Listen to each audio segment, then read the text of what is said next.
Hey, my friends, welcome into episode 169 of the Leaning Into Leadership podcast. Today, I want to dive into a topic that I think sits at the heart of effective school leadership, and that's instructional leadership.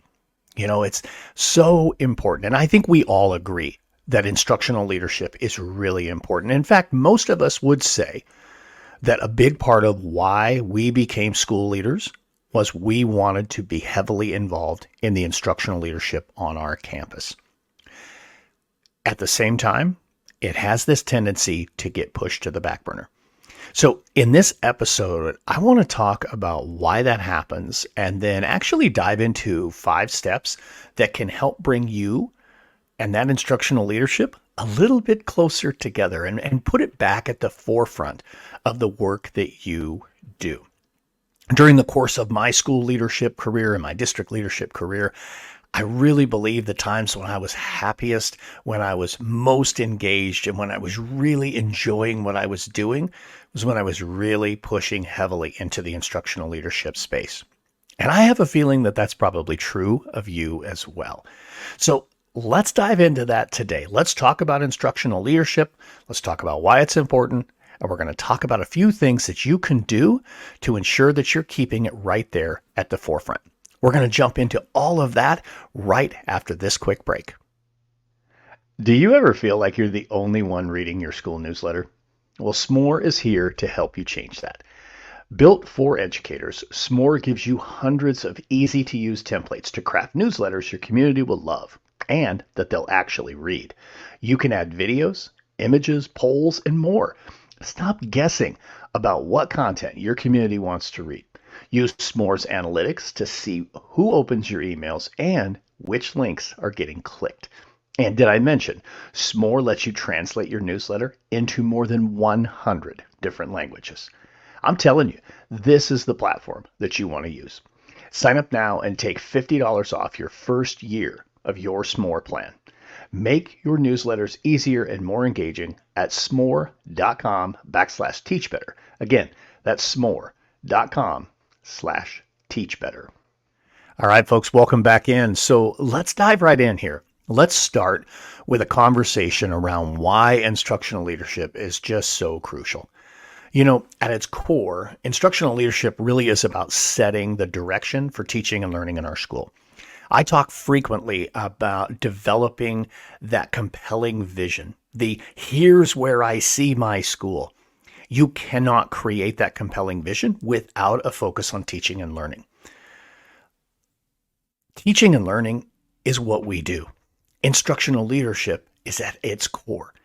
It's about being actively involved in the development of instructional practices in your school. It's all about supporting teacher growth. And ultimately, instructional leadership is about ensuring that our students have access to high quality learning experiences. So when we focus on instructional leadership, we're investing in the most important part of our school. That's the learning that happens every single day in your classrooms. Effective instructional leadership can lead to improved student outcomes. It leads to a much stronger school culture and a much more engaged and motivated staff. This is the kind of work that truly transforms a school from the inside out. The operational management stuff does not do that. It is the instructional leadership stuff that is just so crucial. So, if we know that instructional leadership is important, why does it get less than 20% of our time? Yeah, that's true. I know you heard me correct. Less than 20% of our time. During my doctoral research, I discovered, and just very quick, my whole focus on my doctoral dissertation was around the preparation level that principals felt they held in their early career years, both as operational managers and as instructional leaders. Typically, we feel much, much better and feel much stronger about our ability to be instructional leaders. It's the operational management stuff that tends to consume us, and that's what consumes most of our time. And in my research, what I discovered was no matter the level, whether we're talking high school, middle school, or elementary school, principals tend to spend considerably less than 20% of their time on things that we would actually say our instructional leadership activities.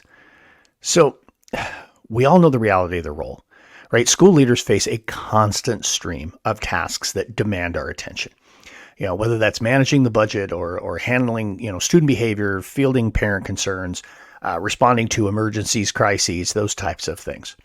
Those are the daily demands that can pull us in so many different directions, and we end up spending most of our time putting out fires instead of focusing on instruction.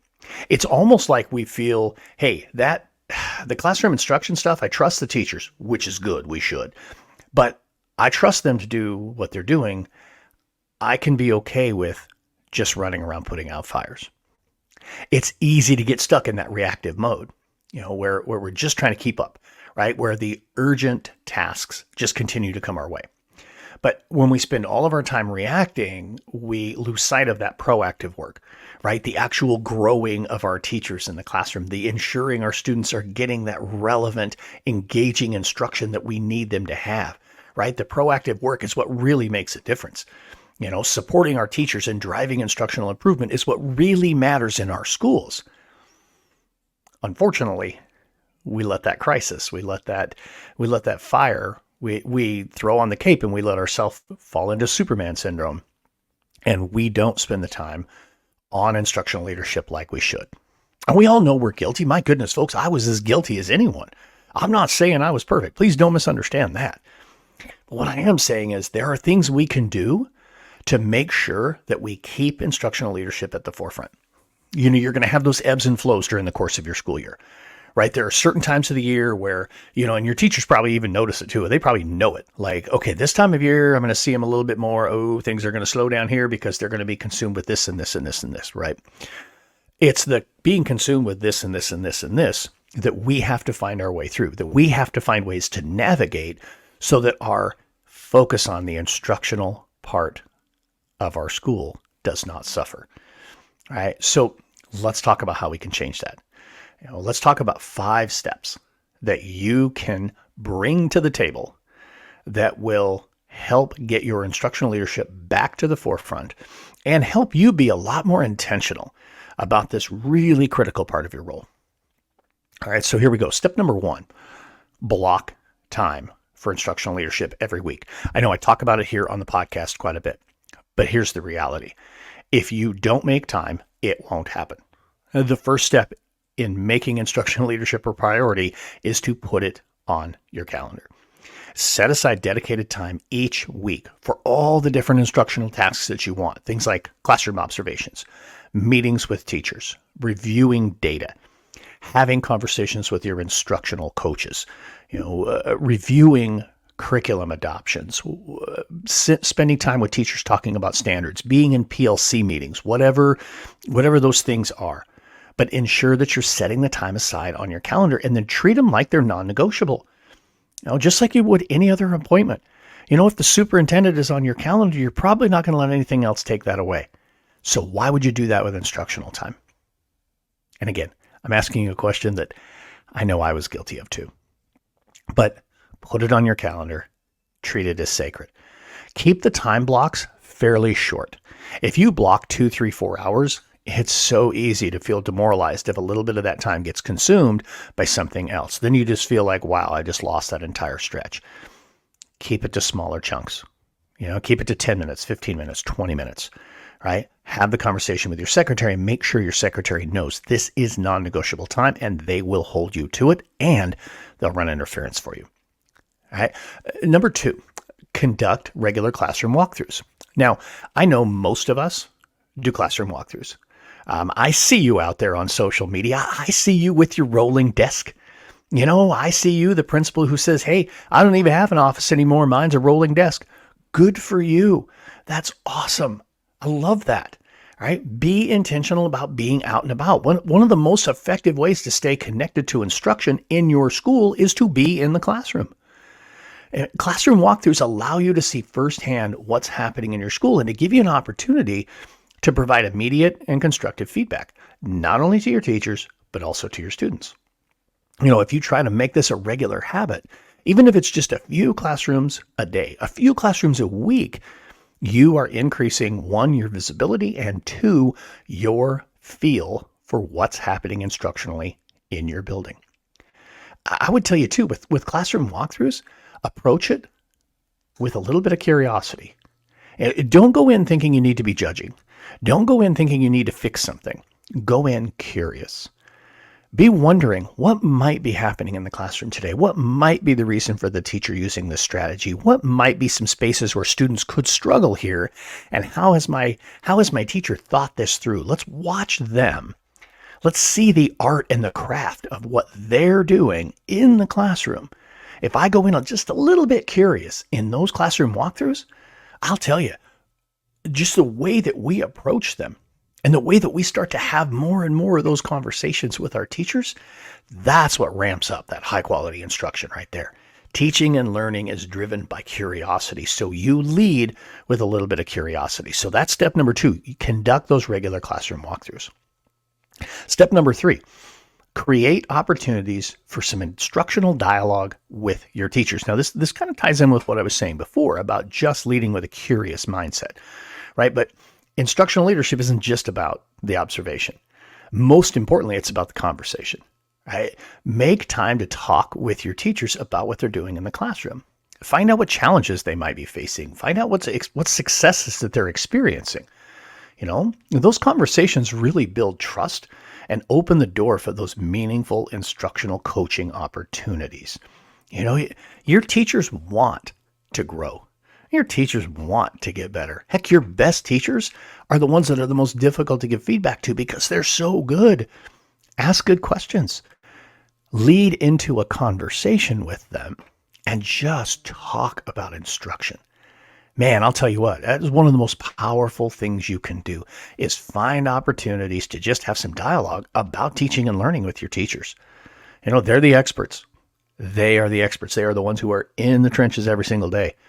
Give them that opportunity and not the flyby. Find some genuine opportunities to really have those conversations.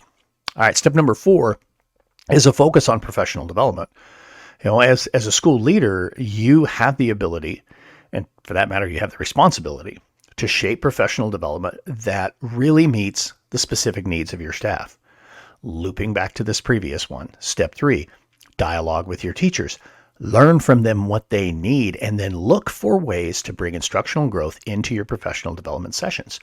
Whether that's through staff meetings or scheduled professional development days, I see this quite frequently in some of the different principal forum groups where somebody will say, what's some really good professional development to help my teachers?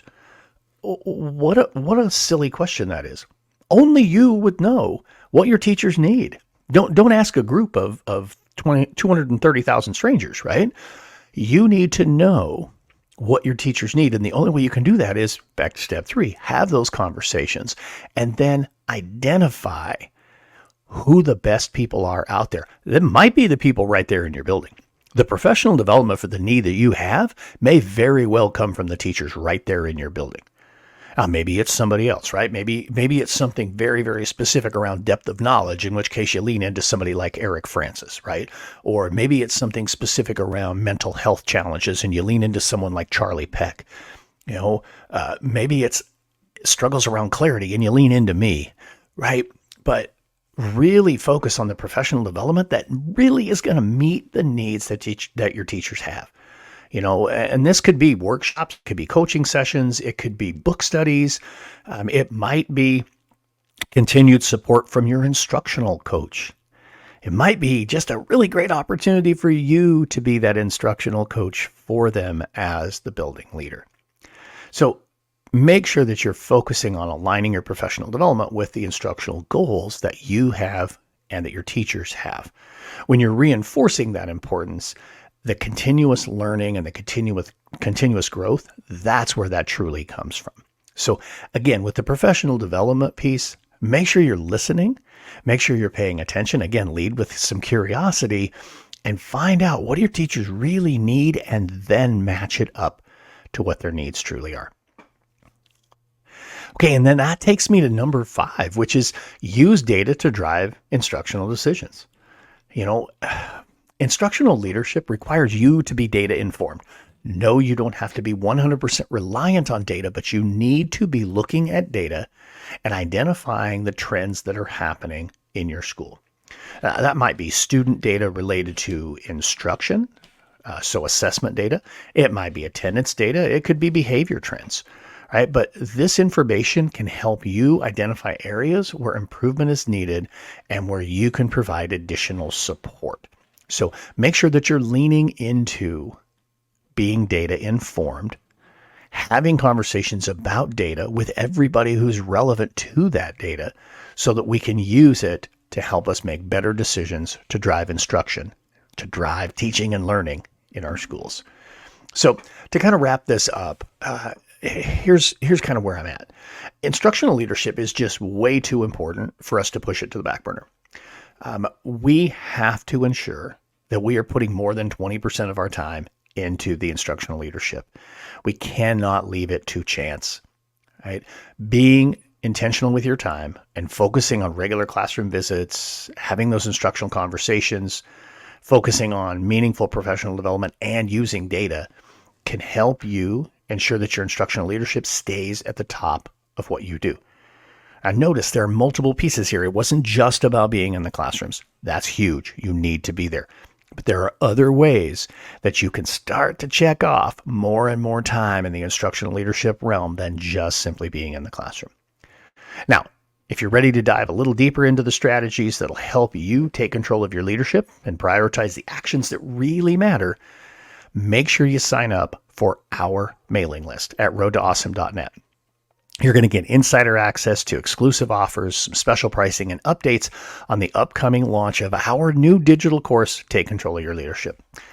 This course is designed to 100% help you reclaim your time, lead with clarity, focus on high-impact areas like instructional leadership, and just simply feel like you're walking in your purpose.